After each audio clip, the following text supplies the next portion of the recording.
Bapak, Ibu, saudara-saudara yang dikasihi dan diberkati oleh Tuhan, tiba saatnya kita akan membaca dan merenungkan kebenaran firman Tuhan. Sebelumnya mari kita memohon pertolongan Tuhan.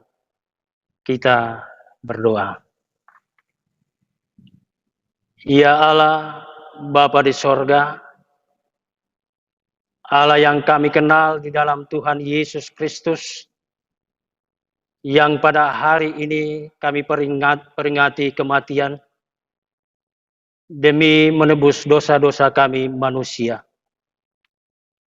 Pada saat ini ya Bapa, kami hendak membaca dan merenungkan kebenaran firman-Mu. Berkati kami semua, kuasai kami dengan kuasa Roh Kudus-Mu. Berfirmanlah ya Allah, kami telah siap mendengarkannya. Di dalam nama Tuhan Yesus, kami berdoa. Amin. Bapak, Ibu, saudara-saudara yang dikasihi Tuhan, firman Tuhan yang akan melayani kita dalam ibadah Jumat Agung ini, yang dirangkaikan dengan perjamuan kudus, terambil dalam kitab Markus pasal 15 ayat 34. Firman Tuhan demikian. Dan pada jam 3 berserulah Yesus dengan suara nyaring, Eloi, Eloi, lama sabachthani, yang berarti, Allahku, Allahku, mengapa engkau meninggalkan aku? Demikian firman Tuhan. Yesus berkata, yang berbahagia ialah mereka mendengarkan firman Allah dan yang memeliharanya. Bapak, Ibu, saudara-saudara yang dikasihi Tuhan, dari firman Tuhan yang kita baca pada saat ini, tema yang saya angkat, yang akan mengarahkan kita dalam perenungan ini, yaitu puncak derita dan cinta Allah.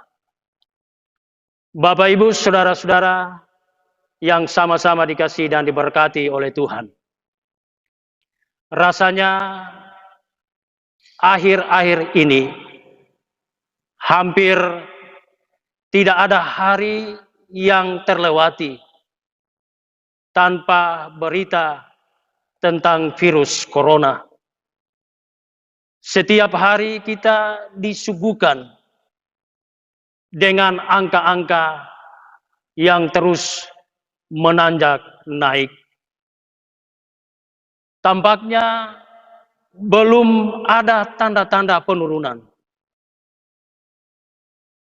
Yang ada justru orang-orang yang kita kenal ataupun orang yang kita kasihi malah terjangkit, bahkan meninggal karena virus corona itu. Ibarat kita menonton film horor. Kenyataan yang terjadi sebagai dampak penyebaran virus itu membuat saudara dan saya menjadi takut. Tidak ada seorang pun yang benar-benar menjadi istimewa untuk tidak terjangkit. Entahkah dia pejabat atau orang biasa, apakah dia orang kaya, apakah dia orang miskin, apakah dia orang tua, atau anak muda, atau anak-anak, laki-laki atau perempuan, bahkan beriman atau tidak beriman sekalipun, semuanya punya risiko untuk tertular atau menularkan. Sebelumnya, saudara-saudara, kita biasa berjumpa dan bersentuhan dengan banyak orang. Kini mulai hidup dalam ketakutan, dan dengan kecurigaan, dengan setiap perjumpaan dan persentuhan. Wajah-wajah yang biasanya tampak menunjukkan ungkapan seseorang, kini tertutup oleh berbagai model masker. Kita seperti kehilangan rasa aman. Hidup kita terancam dengan kehadiran suatu makhluk yang tidak dapat kita lihat secara langsung. Hidup yang terancam itu membuat saudara dan saya menjadi sadar bahwa sesungguhnya kematian adalah batas kehidupan kita. Bila kematian terjadi secara normal, mungkin kita bisa memahami, kita bisa memaklumi. Tetapi saudara-saudara, bila kematian itu diacak cepat dan tampak sia-sia karena wabah, kita tertegun dan menjadi murung. Untung tak dapat diraih, malang tak dapat ditolak. Seperti Ayub, kita merasa disesa tanpa kesalahan. Derita membuat kita bertanya, saudara-saudara, mengapa semua ini harus terjadi? Sekalipun banyak jawaban cerdas yang diberi, tidak akan sanggup menutup lubang pertanyaan yang sudah menganga lebar, saudara-saudara. Pengalaman negatif itu membuat manusia tidak yakin tentang kekuatan kita sendiri. Bahkan Yesus pun merasa ditinggalkan Bapa saat deritanya di Kalvari. Ia berkata, berseru kepada Bapanya, Eloi, Eloi, lama sabachthani. Allahku, Allahku, mengapa engkau meninggalkan aku? Pada salib itu, saudara-saudara, Allah menyatakan dirinya. Pada salib itu Allah dalam Kristus Yesus menderita segalanya, di dalam segalanya. Ia masuk ke dalam setiap penderitaan. Dan dengan demikian menunjukkan solidaritas dan bela rasa dengan dunia dan manusia yang menderita. Orang Kristen percaya kepada Allah yang dikenal melalui Bapa, Putra, dan Roh Kudus. Pada derita salib di Kalvari itu, kita melihat bagaimana Allah bersitegang dengan dirinya sendiri. Allah merasa ditinggalkan oleh dirinya sendiri, saudara-saudara. Sang Putra menderita karena ditinggalkan oleh Bapa. Sang Bapa pun menderita karena kehilangan Sang Putra.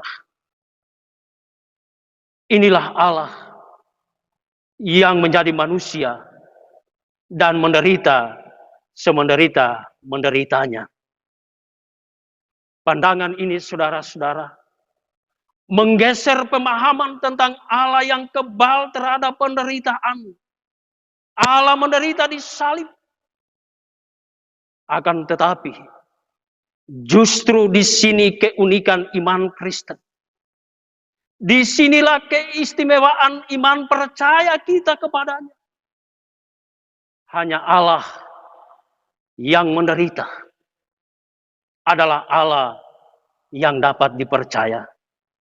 Dan sekaligus Allah yang mencintai.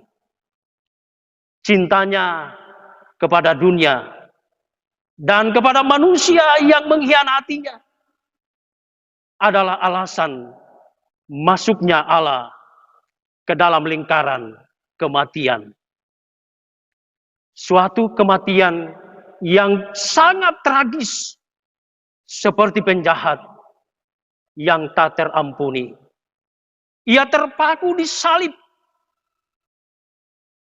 Jikalau karena wabah, pada Jumat Agung kali ini, kita belum mengecap tanda-tanda ilahi yang kelihatan melalui simbolisasi tubuh dan darah Kristus dalam roti dan anggur perjamuan.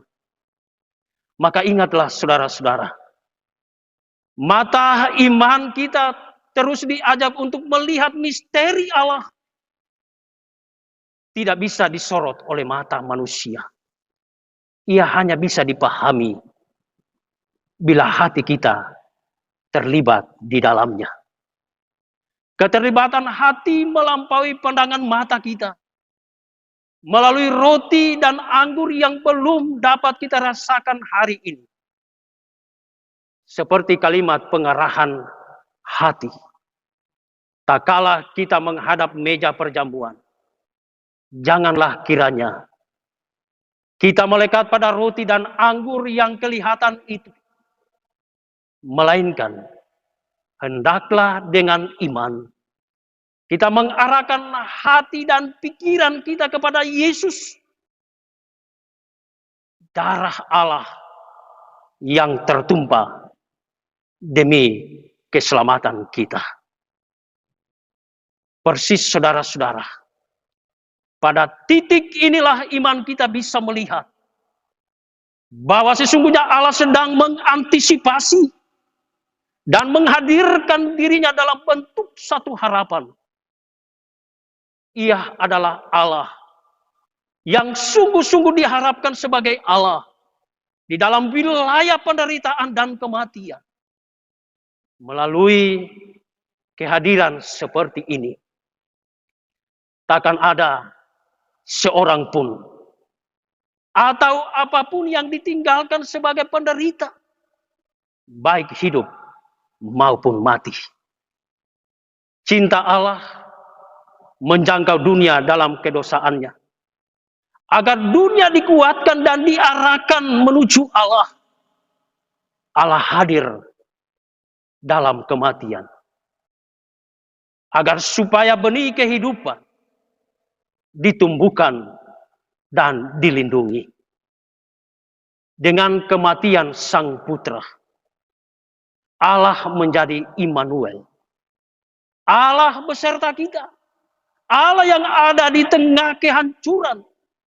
Allah yang hadir di tengah wabah. Allah yang dicari dan diserukan.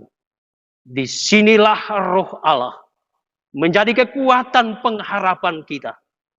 Sebagaimana pengakuan iman kita. Roh itu keluar dari Sang Bapa dan Sang Anak. Roh yang sama pula yang menguatkan semua yang menghadapi sengsara, yang merasakan derita dan kematian untuk berjuang bersama dengan Allah. Selamat memperingati hari kematian Tuhan Yesus. Tuhan Yesus memberkati. Amin. Bapak, Ibu, saudara-saudara, tiba saatnya kita akan masuk dalam perjamuan kudus. Olehnya, kami mengharapkan kepada kita, kiranya kita benar-benar mengarahkan hati dan pikiran kita kepada Tuhan Yesus yang kita peringati hari kematian untuk keselamatan kita.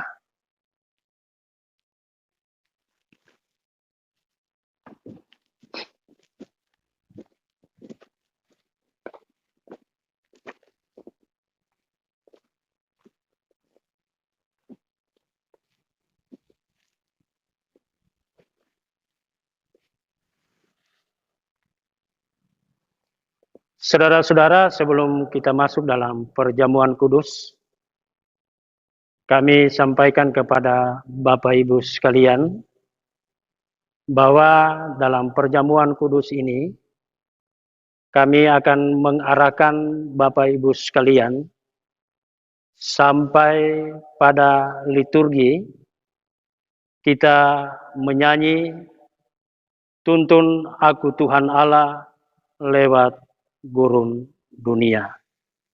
Demikian kami sampaikan.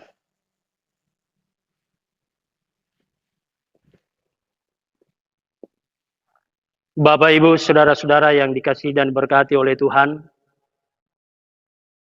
sekarang ini dengarkanlah kisah misteri Kristus tentang permulaan sakramen. Pada malam ketika Tuhan akan disangkal dan dikhianati oleh murid-muridnya, ia duduk makan bersama murid-murid itu. Ketika mereka hendak makan, ia mengambil roti, mengucap syukur atasnya, memecahkannya, dan memberikannya kepada mereka dengan perkataan ini. Inilah tubuhku yang diserahkan bagi kamu. Perbuatlah ini menjadi peringatan akan aku.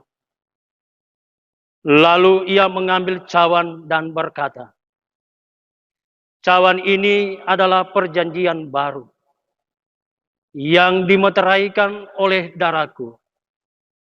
Perbuatlah ini setiap kali kamu meminumnya, menjadi peringatan akan aku.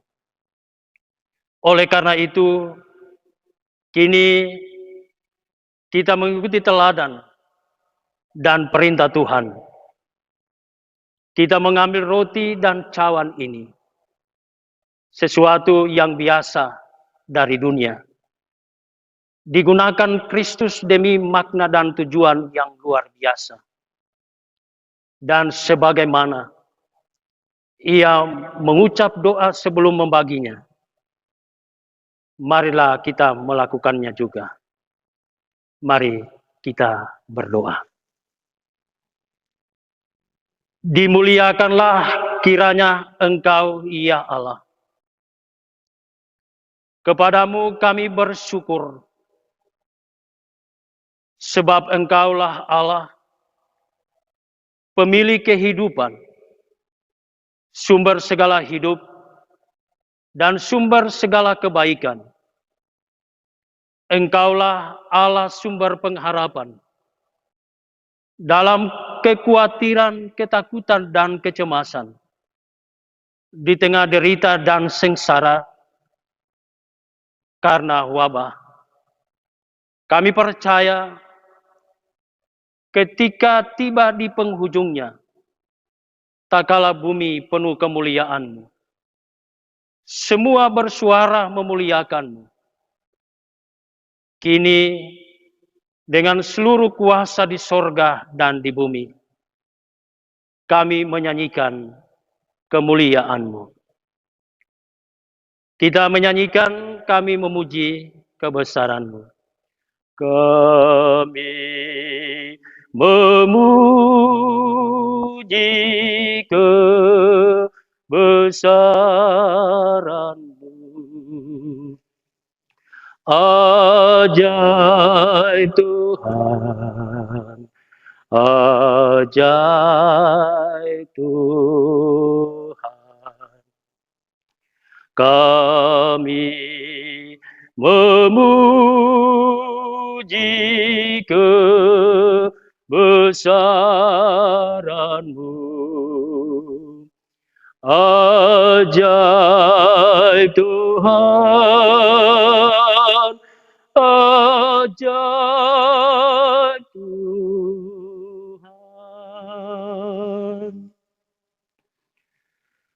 Terpujilah Engkau Tuhan Yesus. Kematian-Mu membuat kematian kami dihancurkan. Kebangkitan-Mu membuat kehidupan kami dipulihkan.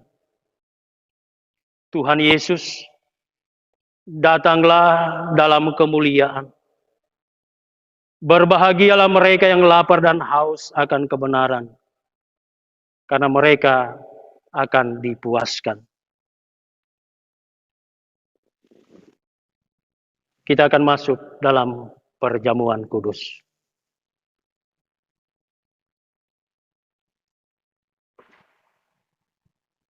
Roti ini adalah persekutuan dengan tubuh Kristus. Makanlah menjadi peringatan akan Dia.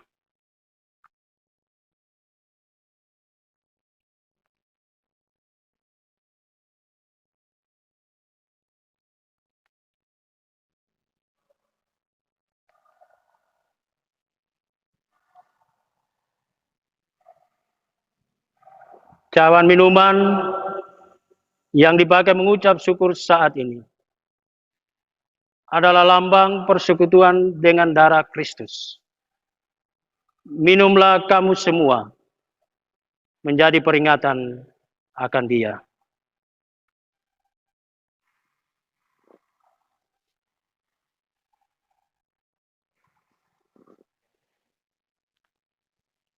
Saudara-saudara, bagi Dia yang mengasihi kita dan yang telah melepaskan kita dari dosa kita oleh darah-Nya, dan yang telah membuat kita menjadi suatu kerajaan, menjadi imam-imam bagi Allah. Bagi Dialah kemuliaan dan kuasa sampai selama-lamanya. Amin. Marilah kita berdoa. Sekarang ini ya Tuhan, biarkanlah hamba-hambamu ini pergi dalam damai sebagaimana janji-Mu. Sebab mata kami telah melihat keselamatan yang Engkau telah sediakan di hadapan bangsa-bangsa. Terang yang menjadi penyataan bagi bangsa-bangsa lain, menjadi kemuliaan bagi umat-Mu. Melalui Kristus Tuhan kami. Amin. Kita menyanyikan Kidung Jemaat nomor 412, baitnya yang pertama, Tuhan tuntun aku Tuhan Allah. Tuntun aku Tuhan Allah, lewat gurun dunia. Kau perkasa dan setia, bimbing aku yang lemah. Roti sorga, puaskanlah jiwaku, puaskanlah jiwaku.